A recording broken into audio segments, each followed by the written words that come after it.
Chapter 3.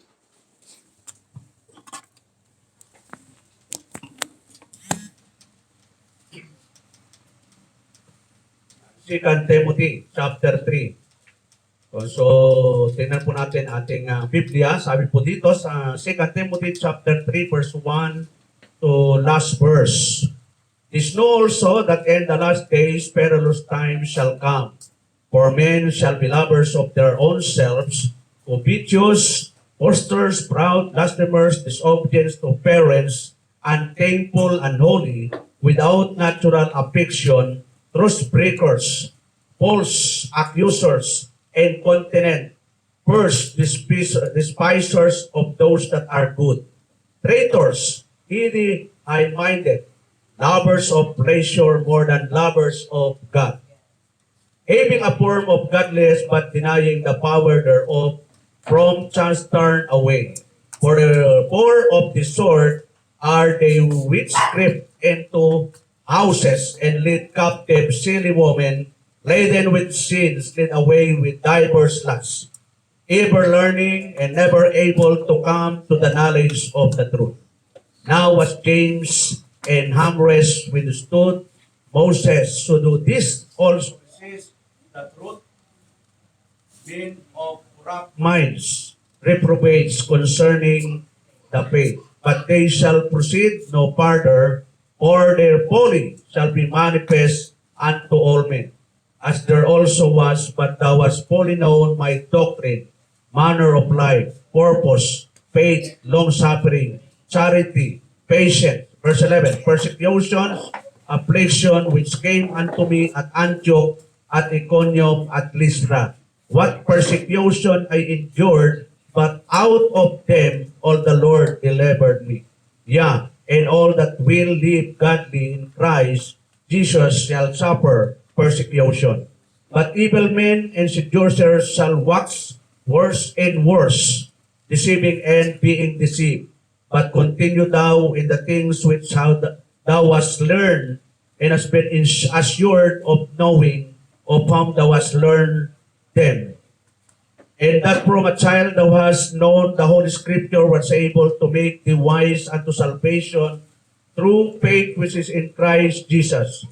All Scripture is given by inspiration of God and is profitable for doctrine, for reproof, for correction, for instruction in righteousness, that the man of God may be perfect, truly furnished unto all good works. So purihin po ang Diyos sa pagkabasa ng kanyang mga salita. Tayo po manalangin ang mga pangyarihan sa lahat.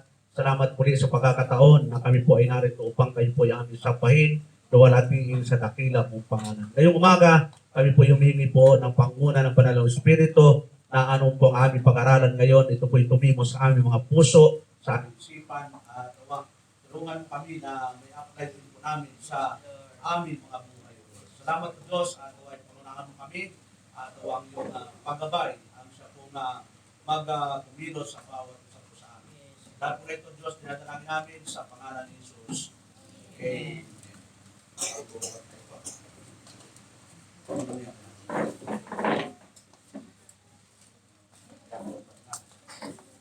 Hello, Mike. Ayun.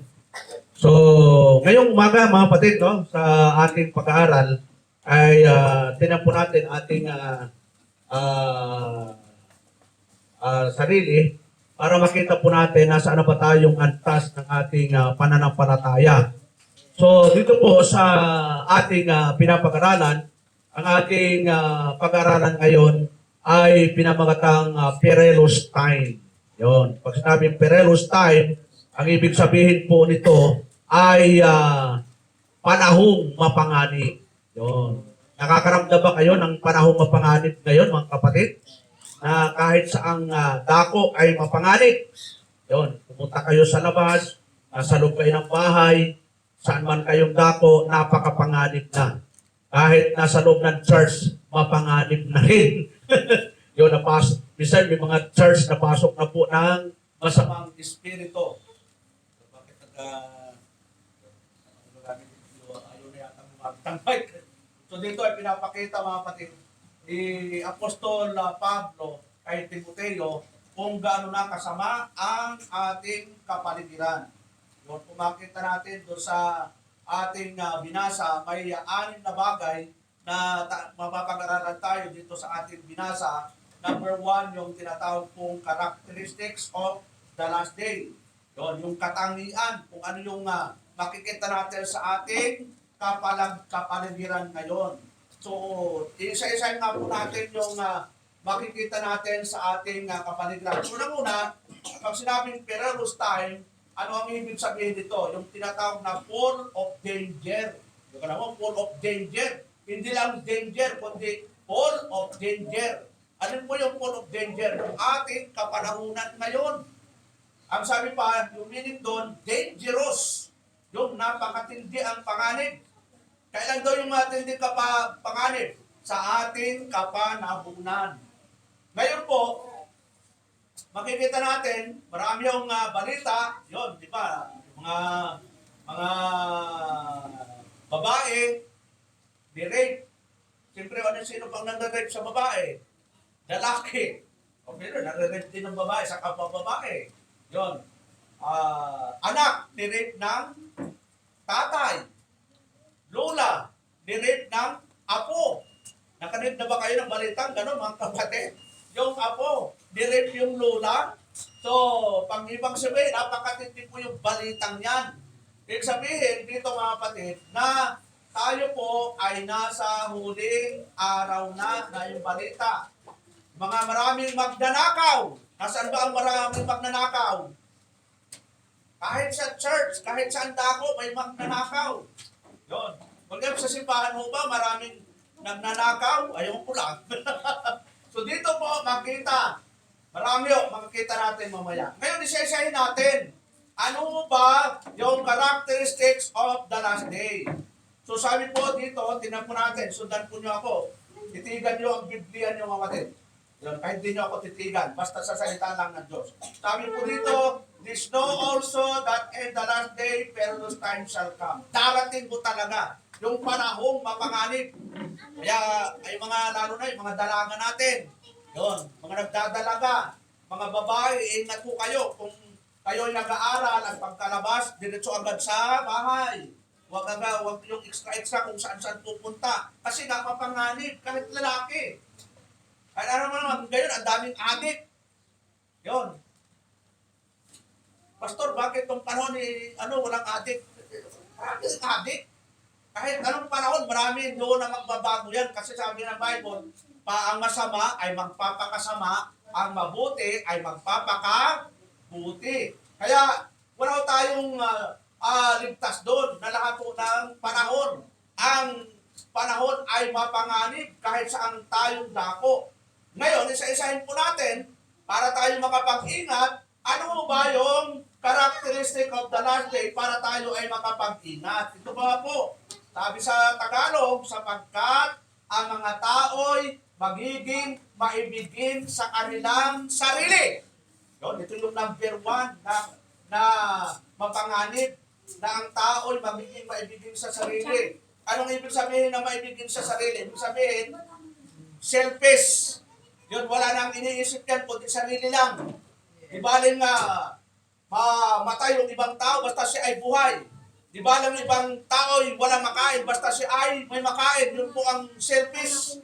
Kaya marami alam mo yung sulat na ito ay sulat po ng ating kapatid na apostol na Pablo kay Timoteo. At ito in-address at ito po ay para sa mga mananampalataya na may mga mananampalataya na makasarili. Yun. Sabihin mo sa katabi mo, huwag kang makasarili. Yun, sabihin mo sa katabi mo, huwag kang makasarili. Yun, ibig sabihin, pag tawa sinalo. Yun, pag sinabi makasarili, walang iniintindi, kundi yung sarili lang niya. Kaya nga tayo nilikha ng Diyos para tayo ay magkaroon ng pagmamahal. Unang-una sa Diyos, pangalawa, sa ating kapwa. Paano mo masasabing mahal mo ang kapwa? Kahit mayroon ka, ayaw mo mamigay. Kahit alam mong namumulubi, nagugutom na yung kapwa mo. Alam mo yung kapatid mo, parang walang-wala, pero ikaw ay sobra-sobra, pero hindi ka makatulong. So, Ang tawag po doon ay ano po? Makasarili. Ano ba yung pangalawa na sinabi ng Apostol Pablo sa karakteristik ng huling araw na ito? Maibigin sa salapi. Ayun po, napakatindi po ito. Ano sabi doon? Ano sabi doon sa verse 2? Lovers of covetous. Pag sinabing covetous, anong ibig sabihin ng covetous? Maibigin sa salapi. Ang salapi, mahalaga. Yon. Sino may salapi? Pag hindi mahalaga ang salapi, ibigay nyo sa akin yung salapi. Dahil mahalaga sa akin yung salapi. Pero, ang sinasabi ng Biblia, huwag ibigin ang salapi. Yon. Tingnan natin yung Bible mga kapatid sa 1 Timothy chapter 6 verse 10. Anong sabi doon? For the love of money is the root of all evil. So lahat daw ng kasamaan ay nagsisimula sa pag-ibig sa salapi. So ang salapi hindi iniibig. Sino ang iniibig? Anong sabi ng Bible? Kung sinong ibigin? Love God above all. Sino doon ibigin ay? Ang Diyos. Pangalawang ibigin. Ano? Love your neighbors. So walang sinabing mahalin ang pera. Pero may mga tao mukhang ay kayo ang nagsabi. Ang pera po ay ginagastos. Ang pera ay tinutulong. Ang pera ay hindi ho minamahal. Ay minsan, pera na ang dinodiyos. Ang sabi ni Apostol Pablo, for the love of money. Pag sinabing love, nandun na yung prioridad mo. Talagang umiikot na sa iyo yung pera, nawala na yung totoong ugali mo, nang dahil sa pera. Di ba sa Bible, may namatay dahil sa pera? Sino po? Si Sapphira din. Yung mag-asawa, si Ananias. Sino ba asawa ni Sapphira? Ananias ba? Yung asawang lalaki, Ananias. Yung babae, Sapphira. Yon. So, hindi naman natin sinasabing ang mga babae ay talagang mukhang pera kasi sa pera. Pareho kasi namatay yung dalawa eh. Kasi pareho talagang nangupit. Yun. Kaya huwag kayong mangupit sa gawain ng Panginoon. Kasi baka dito pa lang, tumba-tumbalig na tayo. So, ang punto doon mga kapatid, doon sa ating pinapag-aralan, di ba, una, huwag makasarili. Pangalawa, huwag naging maibigin sa salapi. Ito yung masamang nangyayari na sa ating kapanahunan. Nang sabi ni Apostol Pablo sa verse 2, nasabi doon, maging maibigay sa kanila, sa sarili, maibigin sa salapi. Yun. Ano pa? Mayayabang. Sa English, yung mayayabang, booster. Ano pa? Proud. Mga mapagbalaki. So, tandaan po, wala tayong ipagmamalaki sa Diyos. Narito tayo, isinilangan tayo, walang bala eh. Nung sinilang tayo, wala tayong dala. Meron ba tayong dala nung ipinanganak? Meron tayong tinidor, kutsara, kaldero, at paglabas mo ay talagang hawak-hawak mo, meron ba? Kayo na, may dalawang kaldero nung ipinanganak. Wala tayong dala. Ang sabi ni Job, isinilang tayong hubad, babalik tayo sa Diyos na walang-wala din. Kaya wag tayong magmamalaki. Kung mayroon man tayo, halimbawa, pinagpala tayo, amen. Salamat sa Diyos kapag pinagpala tayo. Pero ang punto doon, huwag magmalaki. Ano pa? Huwag mapagtungayaw. Huwag masuwayin sa mga magulang. Ayun. So, ito po, maraming babagsak dito mga anak. Tapos po ng lahat ng anak. Siyempre, anak po ako. Mahirap namin din kayo naging anak. Saan po kayo galing? Sa kawayan?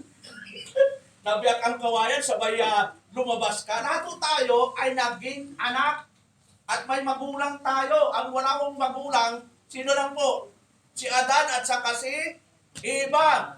Pero tayong lahat, may magulang po tayo. Na ang sabi doon ay igalang ang ama at ina. Tingnan natin yung utos na yung mga kapatid. Sa Exodus chapter 20, verse 12. So lahat po tayo anak.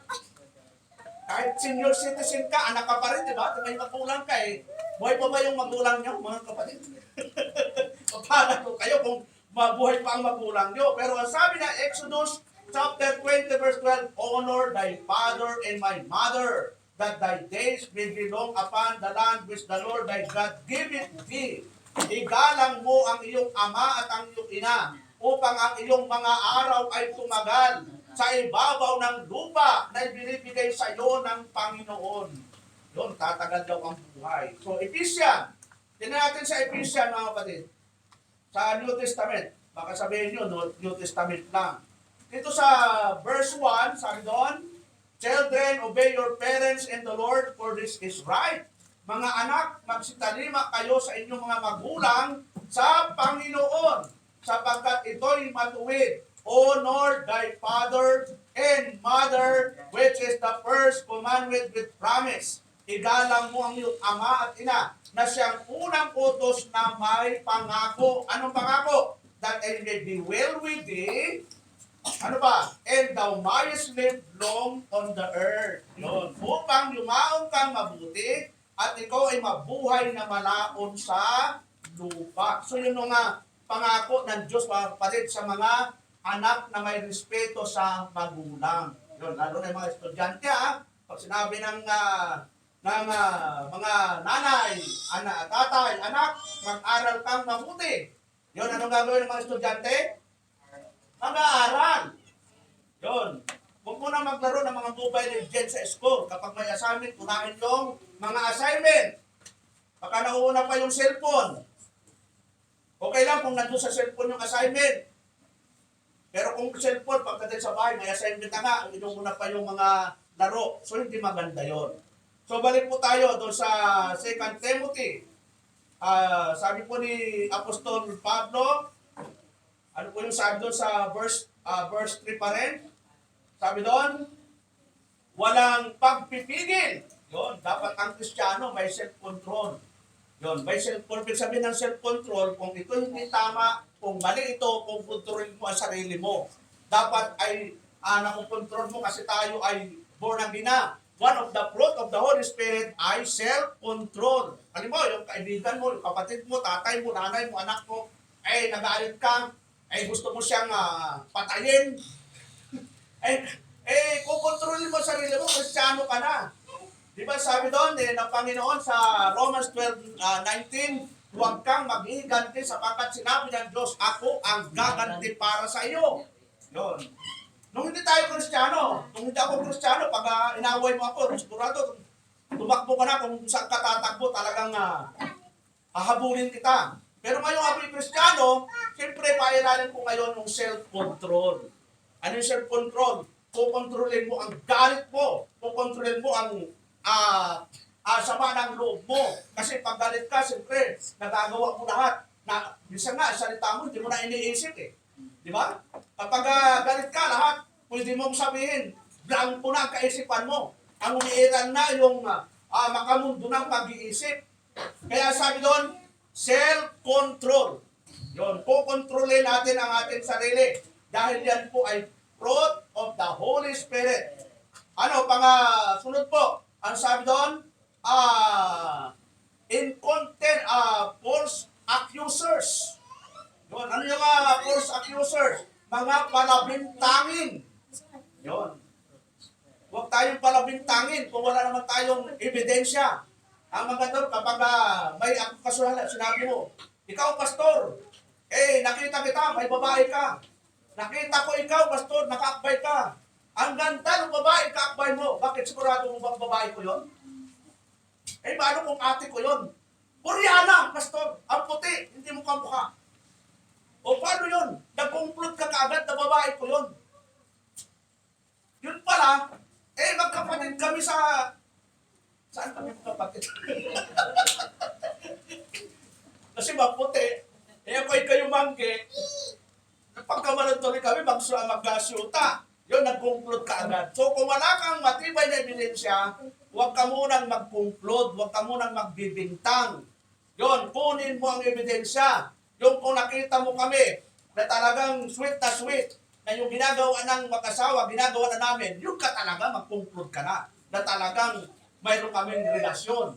So, hindi pala tama yung magbintang ka na walang ebidensya. Yon. At kung may ebidensya ka man, ikaw kumpirma mo. Yon. Pastor, bakit mo nagawa yon? Ikaw pa naman ang pastor ng Primitive Baptist ng Belmont. May pagmamahal pa rin. Katulad ng dealing natin sa kapatiran na kapag nagkamali, anong sabi ng Bible? Kapag ang kapatid mo'y nakasala, anong gagawin mo? Itichismis mo ba? Anong sabi? Kausapin mo ng sarilingan. Eh hindi, nauna pa yung kabilang barangay sa balita. Sa'yo, kausapin. Kaya sa halip na mag-reconcile, anong nangyayari? Lalong lumalawak ang gulo. Yes, amen. Nag-World War III na. Kasi tapos na yung World War II na eh. So, dapat pala, ang gagawin po natin bilang tayo yung mga anak ng Diyos. Ang Merkusan kasi anak ng Diyos eh. Yung mga unbeliever, hindi ito magawa. Sapagkat ang mga unbeliever, ang trabaho, ang talagang ugalit yan, kapag mayroong galit, galit talaga forever. Wala nang limitan yan. Pero di ba yung nahalata na kahit tayo yung sumasamang loob, pero bukas nagbabati agad tayo eh. Amen. Oh, kasi nga, mayroon tayong tinatawag na fruit of the Holy Spirit, di natin kayang forever na walang imikan. Yes, amen. Eh kung noon, pag sinabing galit, sige, wala namang problema, hindi mo nang kopya pakain eh. Bakit ikaw ba bumuhay para imikan kita? Pero iba ngayon. Iba na ngayon, pag Kristyano, kahit masama ang loob mo, parang hindi mo kaya, kinabukasan, imikan mo pa rin eh. Dahil na mayroon tayong fruit of the Holy Spirit na nagpapatawad. Ano pa ho? Yung sinasabi ni Apostol Pablo, mga mabangis. So may mga tao ka lang mabangis. Kaya mag-ingat tayo. Dahil ang mga tao ngayon, kapag hindi Kristiyano, kahit nga Kristiyano ngayon, pag wala na sa Panginoon, nagdudubli yung bangis. Kaya wag natin planuhin mawala sa Panginoon. Kasi nagdudubli. Kung itong business pa nga, nagiging matindi yung kanyang kabangisan. Sabi doon, mga mababangis. Ano pa? Hindi maibigin sa mabuti. Kristiyano ito. So nawala tayo mga kapatid, kapag Kristiyano, maibigin sa mabuti. Ano ba yung mabuti? Mabuti ba magbasa ng Biblia? Mabuti. Ang tanong, nagbabasa kayo ng Biblia? O mga estudyante, nagbabasa ba kayo ng Biblia? O may Biblia na nga, hindi pa nagbabasa. Nananalangin. Mabuti yun, nananalangin. O nag-a-attend kayo ng Sunday. Mabuti ba yun? Mabuti. Kaya walang a-absent. Pastor, absent muna ako. Bakit? Masakit ang ngipin ko. O pag masakit, nawalang may sakit ang ngipin, masakit ang binti ko. Ano pa nga masakit? Masakit. Ano lahat ng masakit? Ay pag yan ang katuwiran mga kapatid, baka lahat talaga bigyan ka na ng tudong sa Panginoon. Okay lang talaga yung hindi kaya. Yung talagang pag naglakad ka talagang matutumba, okay lang po yun.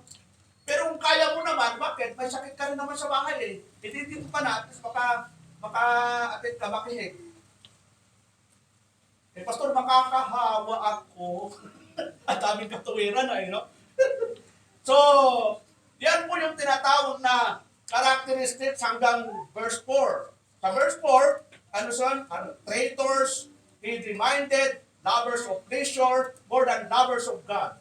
Yun, mga lilo. So may mga kaibigan ba kayong traitor, mga kapatid? Kaibigan nyo noon, ang tagal nyo magkaibigan para siya rin ang magta-traitor sa inyo.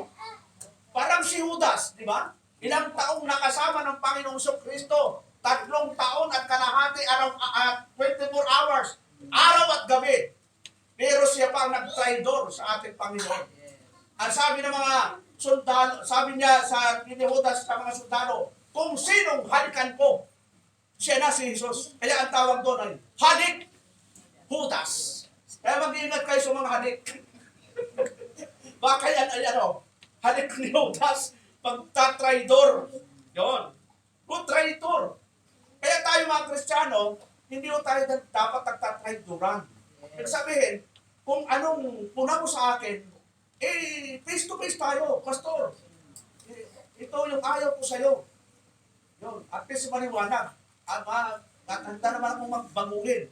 Pastor, bakit hindi ka lumalaki? Eh, takot ko nagpipinagpapin na lumaki, di ba?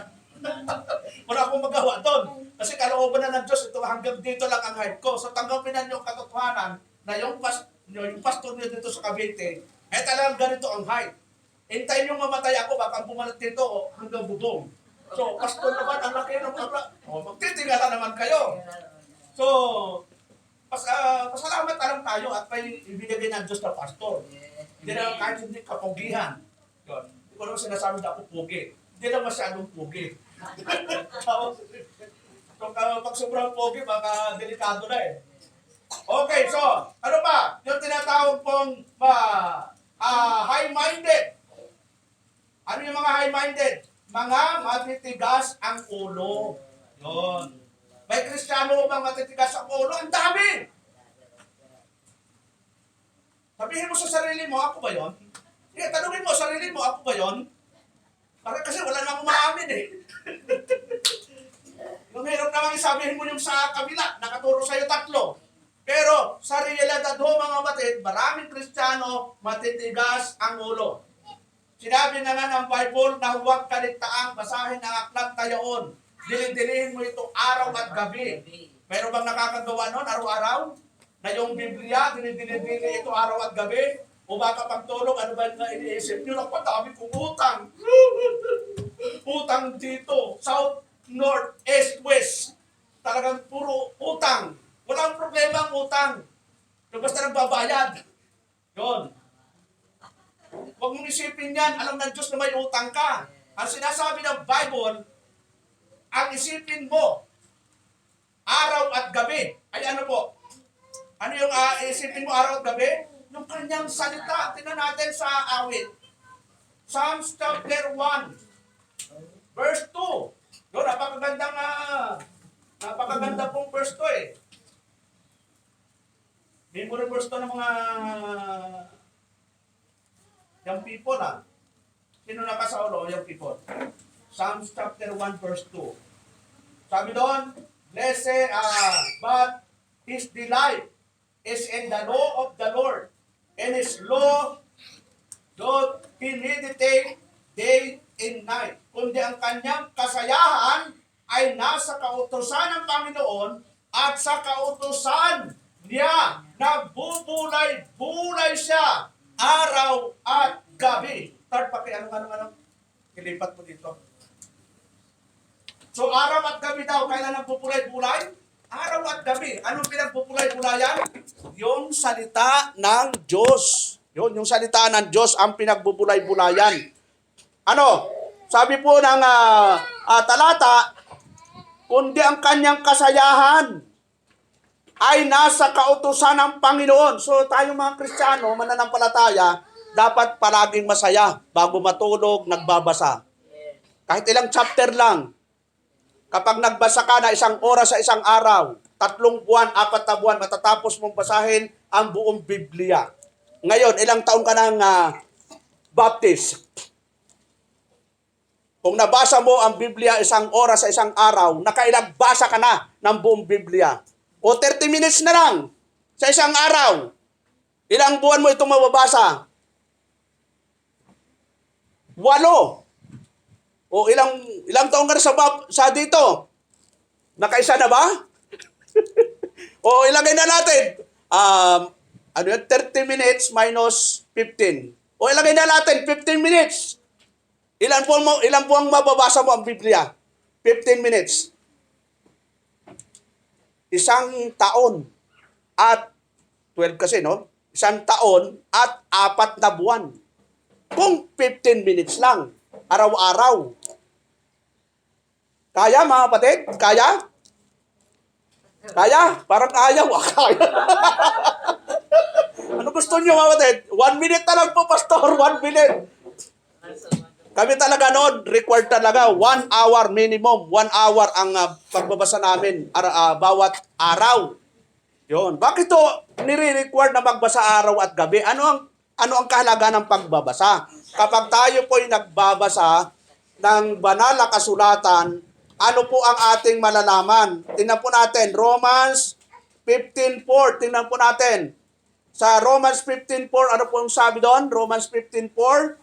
For whatsoever things were written aforetime were written for our learning, that we through patience and comfort of the scriptures might have hope, sapagkat anumang mga bagay na isinulat nung una ay nangasulat dahil sa ikatutunutan natin upang sa pamagitan ng pagtitiis at pag-aliw ng mga kasulatan ay magkaroon tayo ng pag-asa. Yun, kaya pala palagi tayo nagbabasa kasi marami na hong walang pag-asa sa buhay. So, palagi tayong mag-Bible reading para lumakas yung ating spiritual. Kasi pag mahina ang spiritual, para bang ang katawan natin, kapag ang katawan mo'y mahina, yon, immune ka sa karamdaman.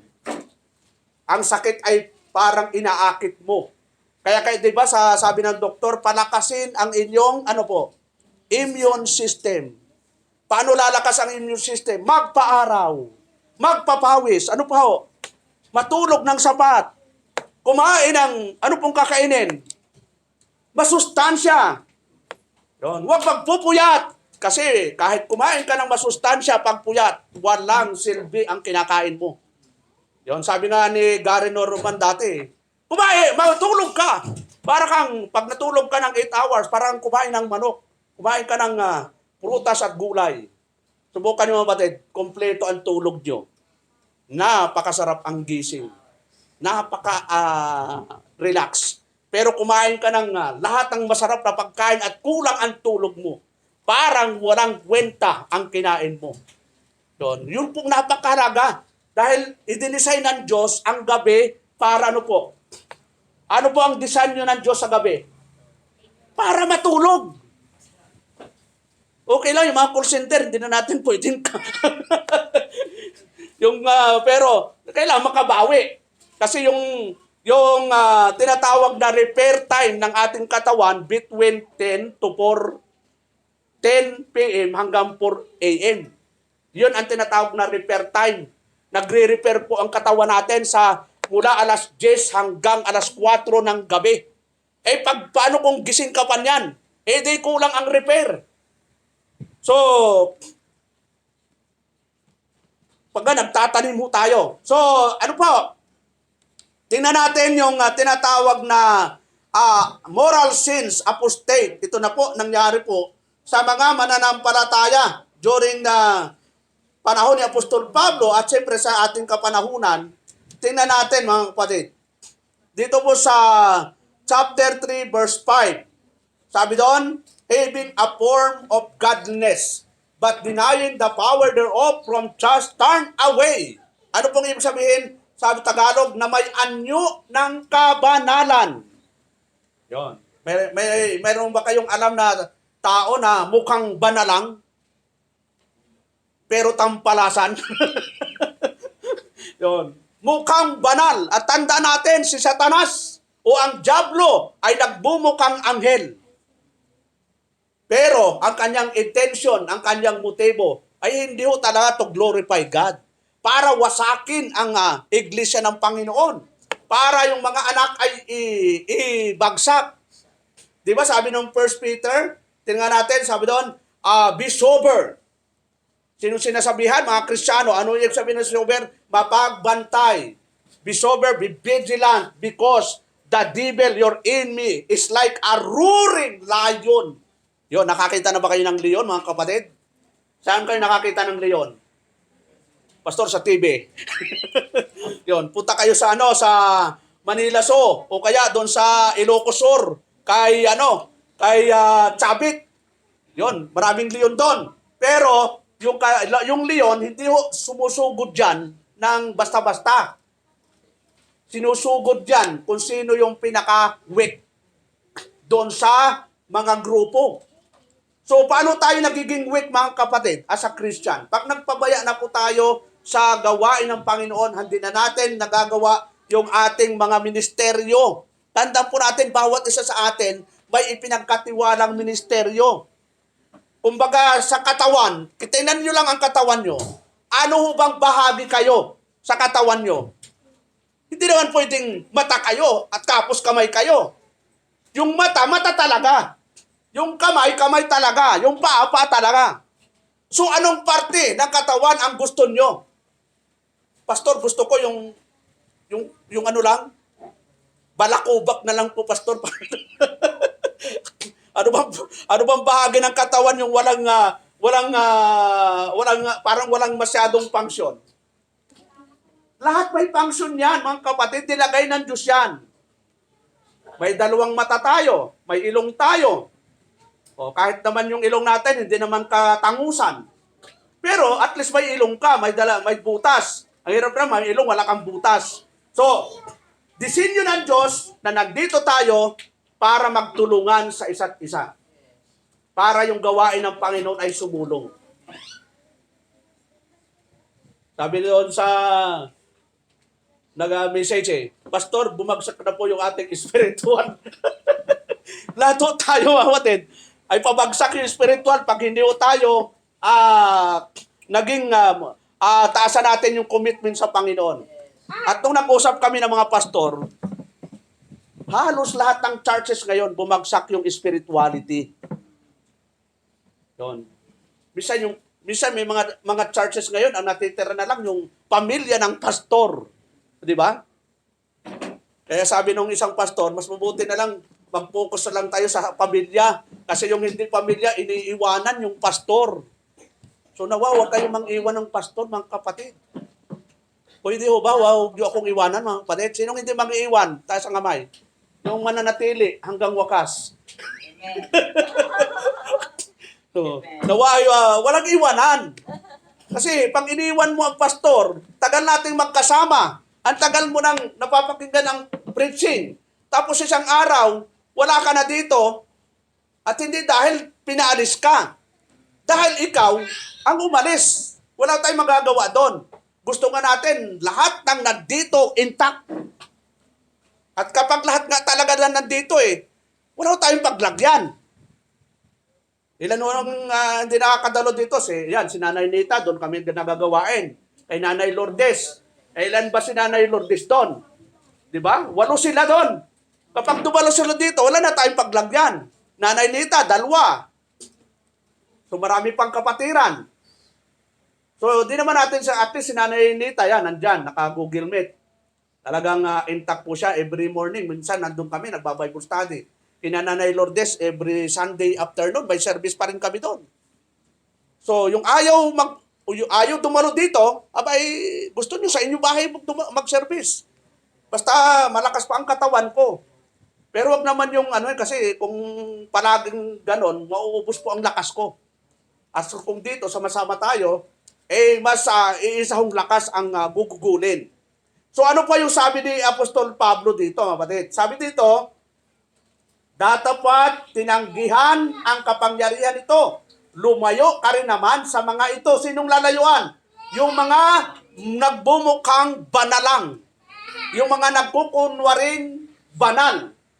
Pero tinanggihan ng alin? Tinanggihan ang mga aral ng Panginoon. Tinanggihan ang kapangyarihan ito. Tapos sa verse 6, sabi doon, for of the sort are they which creep into houses. Yun, ito po, nag-house to house ito. At marami yung mga nag-house to house ngayon na ang dala ay maling aral. Di ba? May mga nag-house to house dyan Alam mo, sister, ang pangalan ng Diyos ay Jehovah. Yun, yung dami. At ang grupo-grupo yan, ang kanilang sistema, pagka nag-house to house sila, kasama ang buong pamilya sa evangelism. Ano yan, pamilya ni Sister Janice, so 3 sila. Grupo-grupo sila. Pamilya ni Sister Margie. So, buo sila. Mag-house to house sila. Sama-sama sila, kaya marami. So, maganda sanang ganon. Kasi, ang purpose naman nila doon, para yung aral nila ay ma-penetrate nila yung mga taong nakapaligid. Dati nga kami, nung una kami dito, unang taon ko dito, nakakasama ko sa Bible study, 8, 12, so ang saya. Bible study kami kinanay Nita, kasama ko, 8, 12, talagang parang isang platon kami. So, ang saya namin. Ang Bible study naman sa isang araw, 4, 5. Yan, Sister Jenna, kasama namin, si Nanay Lourdes.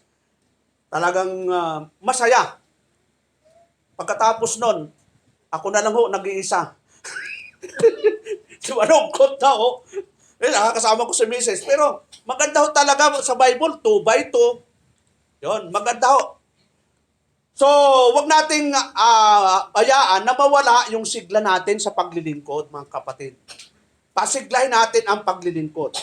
So, sunod po, ang sabi doon sa verse 7, ever learning and never able to come to the knowledge of the truth. Na laging nagsipag-aral at kailanpaman ay hindi nakarating sa pagkaalam ng katotohanan. Ibig sabihin nito, mga kapatid, alam mo, ilang taon na tayo nagdadalo sa gawain ng Panginoon. At iba-iba ang topic ng pastor. Di ba? Hindi na pa ba tayo natututo, mga kapatid? Na every Sunday nakakanig tayo ng preaching of the word. Pero yung buhay mo parang taliwas pa ba doon sa kalooban ng Panginoon? So anong nangyayari sa preaching ng pastor every Sunday? Saan nalalagay? Pastor, narinig ko naman. Pero pagkatapos doon, Monday, wala na. Hindi dapat ganun, mga kapatid. Kapag nag-preach, ang purpose ng preaching ay para ma-educate tayo, para ma-rebuke tayo. Kaya kahit masaktan tayo, pasalamat tayo, tasasaktan pa tayo. Kasi pag hindi ka nasaktan, sigurado, parang iba na ho yun, pag hindi ka nasaktan. Kaya magpasalamat tayo kapag nangangara ng pastor, tapos akatingin sa'yo, parang ako ang pinapatamaan ni pastor. Hindi, gumaganon po ako, hindi ako nagpo-focus eh. Kasi baka sabihin mo, ikaw naman. So, nagkataon lang na nung nabanggit ko, parang nakatingin ako sa'yo. Pero general po ang preaching, mga kapatid. Wala akong pinapatamaan. Kung tatamaan tayo, salamat sa Diyos. Dahil mahal pa tayo ng Diyos. Ibig sabihin, gusto ng Diyos na baguhin natin yung attitude natin, yung ating pag-uugali. Dahil tayo Kristiyano, mananampalataya. Hindi naman tayo katulad ng dati. Hindi naman tayo katulad ng unbeliever na hindi tayo born again, kahit anong ugali mo, natural lang yun. Pero tayo Kristiyano ngayon, mananampalataya, dapat mabago na yung ating mga pag-uugali. So ano pa yung sabi dito? Sa 2 Timothy, chapter 3, verse 8. Sabi doon, now as Jannes and Jambres withstood Moses, so do this also resist the truth. Men of corrupt minds, reprobate concerning the faith. At kung paanong si Jannes at si Jambres ay nagsilaban kay Moises, ay gayon din naman ang mga ito'y nagsilaban sa katotohanan. Mga taong masasama ang pag-iisip, mga itinakwil tungkol sa pananampalataya. So, bawal palang lumaban sa pastor, mga kapatid. Meron ba kayong against sa akin, mga kapatid?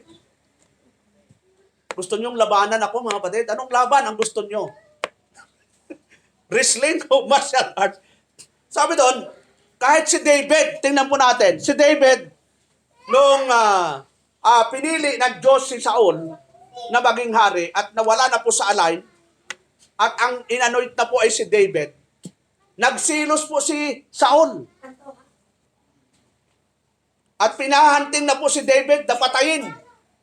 Pero isang araw may pagkakataon si David na pwede niyang patayin si Saul. Pero anong sabi niya? Huwag sasalingin yung lingkod ng Diyos. Ibig sabihin, mga kapatid, yung respeto natin sa nagtuturo sa pangangaral, ibigay po natin. Yun, kung ayaw man natin sa kanya personally, may panahon din namang mamamatayan eh. Di naman lifetime ang pastor. Di naman forever ang buhay natin. Maaring ako ang mauna, o kasunod ka. O kaya sabay tayo. Anong gusto nyo? Sabay tayo o ako ang mauna? Sinong gustong mauna? O ako na ang kasunod? Gusto ikaw muna. Hindi natin alam kung sino ang sinong mauuna. Di ba? Yung pastor nga sa Mindanao, di ba? Kauusap lang namin ng pag-alis namin. Sabi, pastor, bumalik ka dito sa October at itong mga tanim kong mais, i-harvest na pag mag-ano tayo. Ayun. Kung kalooban na Diyos, babalik ako doon. Kaya lang yung pastor, wala na. Na-harvest na rin po. Unang namatay na. Yung pastor doon sa Diplahan. Yun. So, yun ang sinasabi natin na wala hong nakakabatid. Kaya kung anong magagawa natin ngayong araw na ito, tanda natin, sa araw na ito, gawin na po natin ang the best sa ating mga mahal sa buhay. Kung kaya mong mahalin ang asawa mo, ang anak mo, ang magulang mo. Ibigay mo na sa araw na ito. Dahil hindi mo alam kung anong bukas ang mangyayari. Baka bukas sasabihin mo, sayang. Kantahin mo na lang. Ano yung kanta? Sayang. Sayang na sayang. Ano yung? Ang daming kantang sayang eh. Sayang ang pagkakataon. Kaya yung mga may asawa, may mga anak, magulang, yun, araw na ito, the best na ito. Sabi nga ng Matthew chapter 6 verse 34. So ano po yung sabi sa Matthew chapter 6 verse 34? Tingnan natin mga kapatid. Matthew chapter 6 verse 34. Anong sabi doon sa 34? Take therefore no thoughts for the morrow shall take thought for the things of itself. Sufficient. To, tatanda natin. Sufficient unto the day is the evil thereof. Kaya tuwag ninyong ikabalisang sa araw ng bukas, sapagkat ang araw ng bukas ay mababalisa sa kanyang sarili, sukat na sa kaarawan ang kanyang kasamaan. So, ang araw na ito, sapat na ito mga kapatid. Yung araw ng bukas, bayaan mo yung araw ng bukas pag nagising ka pa, at hindi pa dumating ang Panginoon. Kung dumating ang Panginoon, edi mas maganda. Kasi tapos na po yung ating mga problema sa buhay. Ano ba ang problema ng mga tao, mga kapatid? Ano ba ang pinoproblema ng tao? Number 1, ano po? Kakainin. Number 2, ano yung problema ng tao? Iinumin. Number 3, ano pang isang problema ng tao? Daramtin. Ang tanong, mayroon na ba kayo noon? Mayroon na po? Di wala nang problema. Ano pang problema? Di magpakasaya na, maglingkod sa Panginoon. Mayroon na pala niya yan eh. Kakainin, iinumin, daramtin. So, yun lang naman talaga ang kailangan ng tao. Yung ibang mga kailangan natin, ano na lang yan, extra lang po yan eh. Di naman niya sinabi ng Panginoon, magkaroon kayo ng cellphone. Pero nagkaroon tayo. Yun, bonus na lang po yan. Pero ang pinaka-importante, kakainin, iinumin at daramtin. Hanggang doon lang ang sinabi ng Panginoon. Yung magkaroon nga tayo ng aircon, di naman sinabi ng Panginoon eh. Dagdag lang po yan. Pero kung mayroon tayo nitong tatlo at nakakasurvive ka, magpasalamat na tayo sa Panginoon. Dahil yun doon lang po talaga yung sinabi ng Panginoon. Kakainin, daramtin, makakakain ka 3 times a day, okay yun, kahit talbos lang na kamuti. Pero ang lahok ay litson, di ba? Talagang ang daming gulay, pero litson ang nasa taas. So, nakakasurvive. So, ano pa yung sabi dito mga kapatid? Yun, bago tayo magtapos, malapit tayo magtapos. Sabi dito sa 2 Timothy chapter 3, verse 10. Ang sabi doon, but thou hast fully known. Ito, encouragement ito ni Apostol Pablo. My doctrine. Yon. Manner of life. Purpose of faith. Long-suffering. Charity. Patient. Ngunit sinunod mo ang aking aral. So, importante yung aral lang na ating mga inaral. Masunod natin. Halimbawa, ano ba ang paniniwala natin sa Diyos? Ilan ba ang Diyos, mga kapatid? There is only one God. Yon. Ano pa? Ano pa yung sabi dito sa verse 10? Yung ugali. Dapat ang Kristiyano may pag-uugali. Tingnan natin mga kapatid. 1 Timothy chapter 3 verse 15. Yan. Magbukas kayo ng Biblia mga kapatid para hindi kayo antukin. Chapter 3 verse 15. Ano po yung sabi ni Apostol Pablo? But if I tarry long, that thou mayest know how oughtest to behave thyself in the house of God, which is the church of the living God, the pillar and ground of the truth. Mapapansin natin doon mga kapatid, ano sabi doon sa Tagalog? Ngunit kung ako'y magluwat ng mahabang panahon, ay upang maalaman mo kung paano ang dapat sa mga tao na ugaliin nila sa bahay ng Diyos, na siyang iglesia ng Diyos na buhay at haligi at suhay ng katotohanan. So may dapat uugaliin. Hindi ugaling unbeliever, hindi ugaling makamundo, kundi ugaling Kristiyano. Sabi doon, may ugaliin. Halimbawa, mga lalaki. O, tingin dito, mga lalaki. Lahat ng lalaki, tingin na dito. Sino mga lalaki dito? Yon. Eh, mga babae, pwede rin tumingin. So, sabi doon ng Bible, di ba? 1 Corinthians, na ang mga lalaki daw ay dapat maikli ang buhok. Yon. Huwag long hair. Baka magmukhang babae na ang lalaki. Sa babae naman, mga kapatid, anong sabi? Dapat ang babae ay dapat mahaba ang buhok. Yon. Ay ngayon, baliktad na, di ba? Makikita mo sa, meron nga akong napasukan ko, live. Aba, kala ko babae. Yun pala, lalaki. Long hair. Long hair. Meron naman babae, maikli ang buhok, so baliktad na. Nababaliktad na. Yung babae na ang maikli, yung lalaki na ang long hair. So hindi ho dapat, mga kapatid, ang inuugali natin dapat ay yung katuruan ng Panginoon. Yon, katuruan. Halimbawa, sa mag-asawa, sabi ng Bible, kayong mga babae, magpasakop kayo sa inyong asawa. Yon, magpapasakop. Hindi yung lalaki ang magpapasakop sa asawang babae. Eh ngayon, baliktad na di ba? Yung babae, yung lalaki na yung babae na ang lalaki na gusto magpasakop sa babae. Opo, siya nga po. So, hindi pwedeng baliktad rin ang gusto ng Diyos. Ang sabi ng Diyos, kayong mga babae, magpasakop kayo sa inyong asawa. Tapos sa lalaki, anong sabi sa asawa? Kayong mga asawa, pakamahalin ninyo ang inyong asawang babae. So pareho may obligasyon pag nagtagpo yung dalawa, pagpapasakop at pagmamahal, wala akong away. Wala akong mangyayaring sigalutan. Kaya mayroong sigalutan, maaring doon sa dalawa mayroong hindi nagagawa. Ano po yon? Baka yung babae walang pagpapasakop o kaya yung lalaki walang pagmamahal doon sa babae. Kapag yung dalawang yon nawala, hindi ho talaga magtatagpo talaga yon. At kaguluhan talaga. Hindi ho magkakamali ang Bible, mga kapatid. So, tingnan po natin. Sabi doon sa sunod na talata, sa pagtatapos natin, sabi doon sa chapter 3, verse 14, at 12 na lang, verse 12. Sabi doon sa 12 hanggang 13, sabi doon, oo, at lahat na ibig mabuhay na may kabanalan kay Kristo Jesus ay mga babata ng pag-uusig. Yon, inuusig ba kayo, mga kapatid? Na sinasabihan, ano ka ba? Kristiyano, puro ka Bible, puro ka mag-ano na lang tayo, aliw-aliw. Ano na lang tayo kung saan pupunta, magsabay ka na lang sa akin sa agos ng mundo. Yon.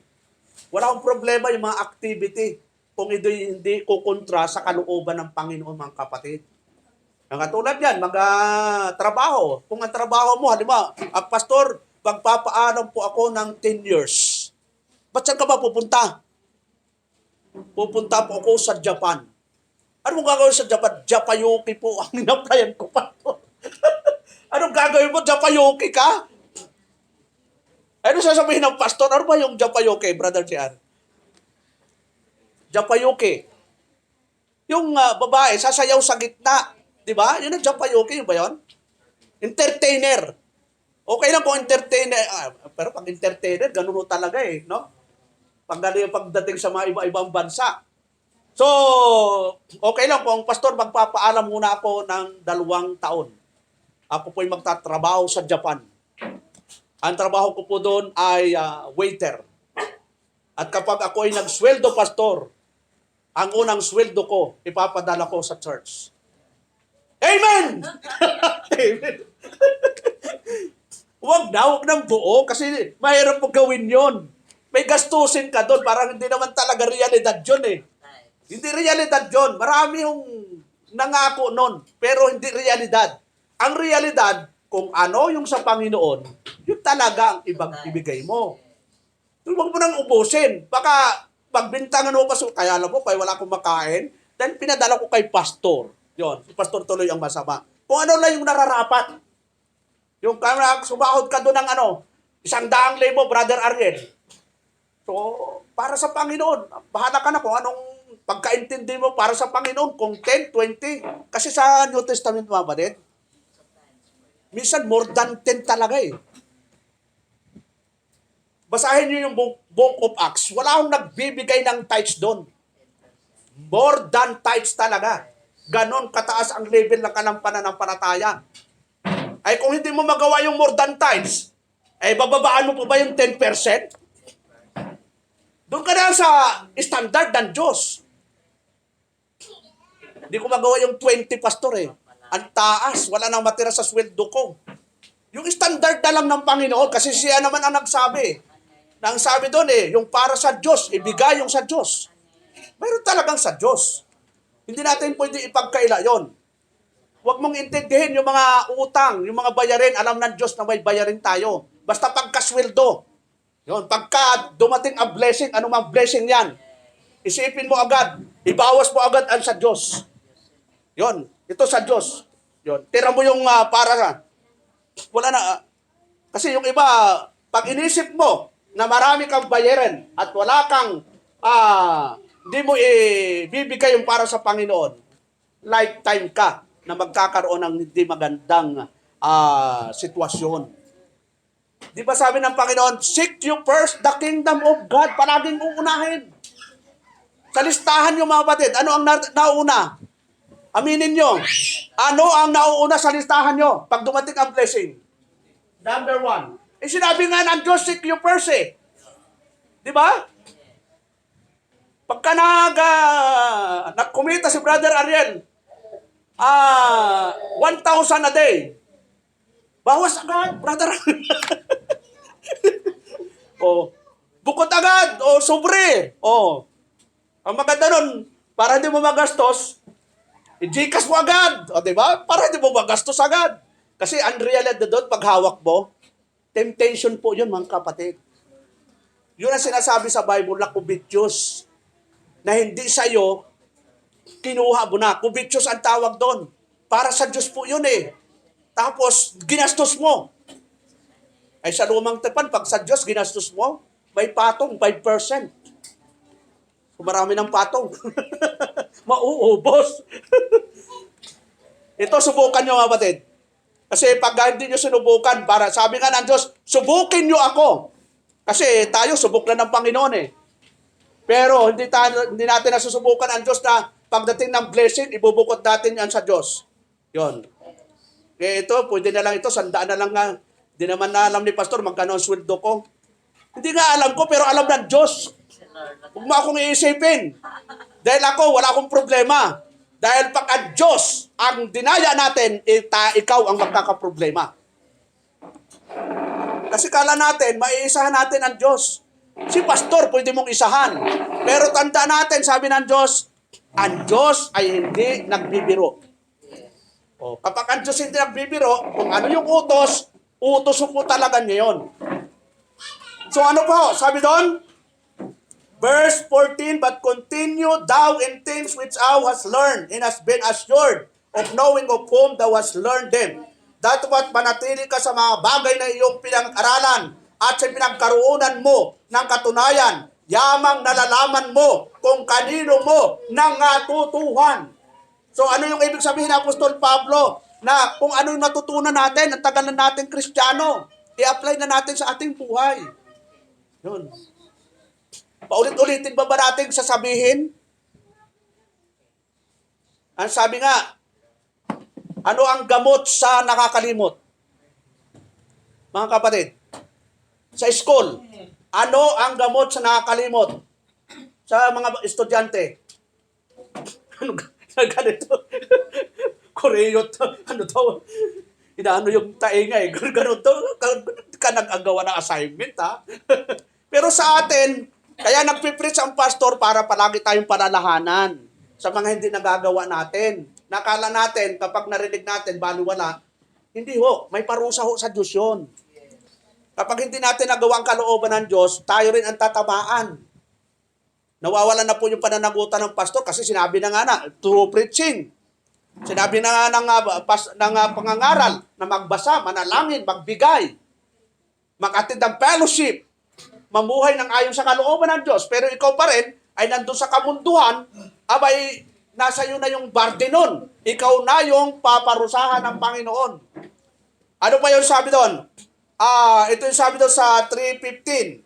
Ito yung sinasabi ng Apostol Pablo na importance of the Word of God. Sabi niya, and that from a child that was known the Holy Scripture, which are able to make the wise unto salvation through faith which in Christ Jesus. At mula sa pagkasanggol ay yung nalalaman ng mga banal na kasulatan na makapagpadunong sa iyo sa ikaliligtas sa pamagitan ng pananampalataya kay Kristo Jesus. So, itong Word of God, ito yung Bible, ginagamit ito para marami nating maintindihan, malaman sa pamumuhay espiritual.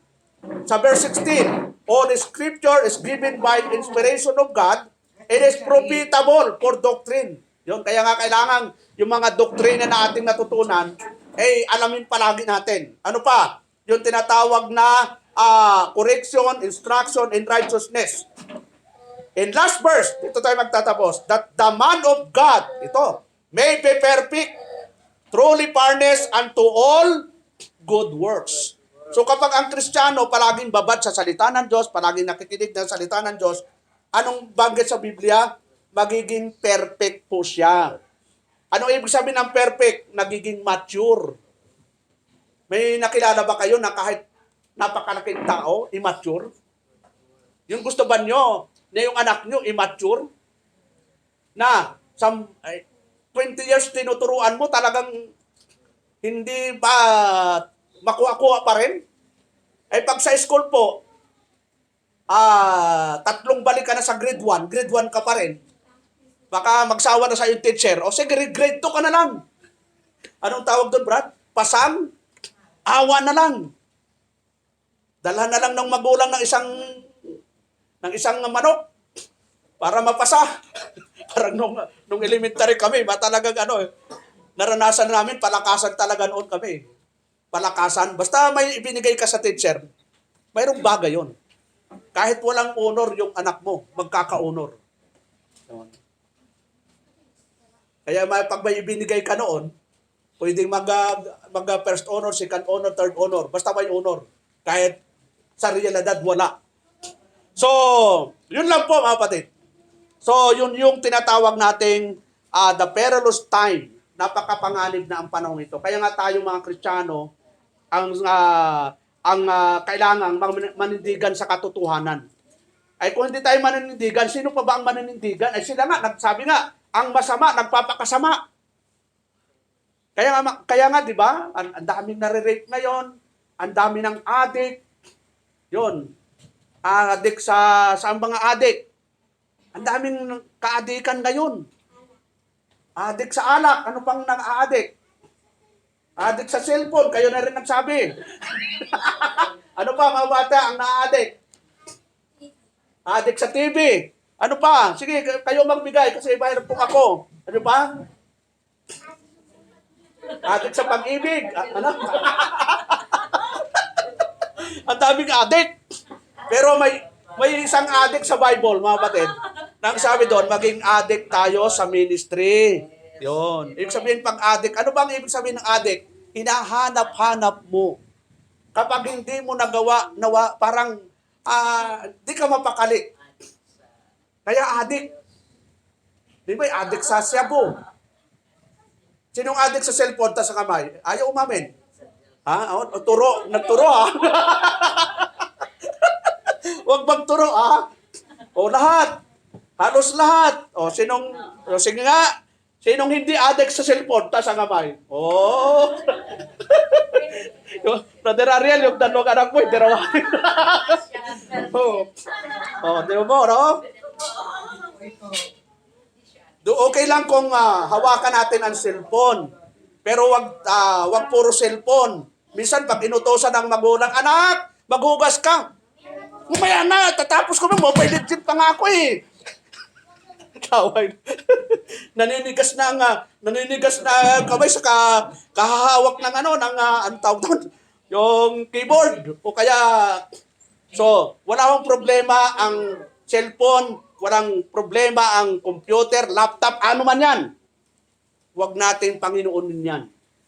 Dapat tayo ang nagko-control sa mga gadget na yan. Lalagyan natin ng oras. Ilang oras dapat nagsiselfon? O mga bata, ilang oras tayo dapat nagsiselfon? 1 hour. Pero minsan 2 hours, 3 hours hanggang maghapon. Di ka na nakakakain, di ka na nakakaihi. Yon. Kaya may sakit sa bato. May ulcer. Ano pang sakit?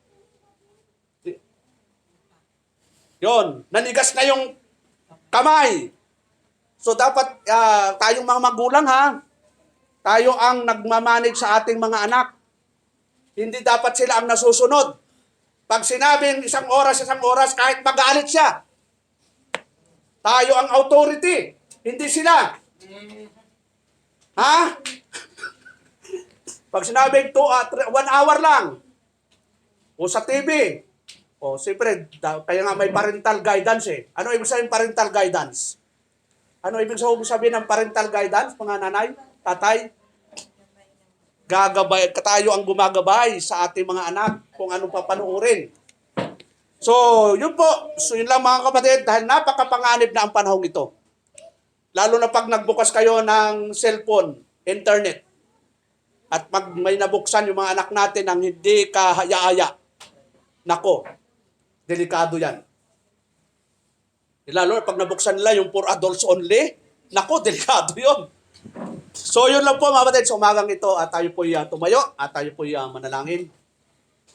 Salamat o Diyos sa umagang ito, sa iyong mabutihan, sa iyong biyaya. Salamat muli sa iyong biyaya, sa iyong kahabagan. At salamat o Diyos sa mga salita mo na nagbigay po sa amin ng encouragement.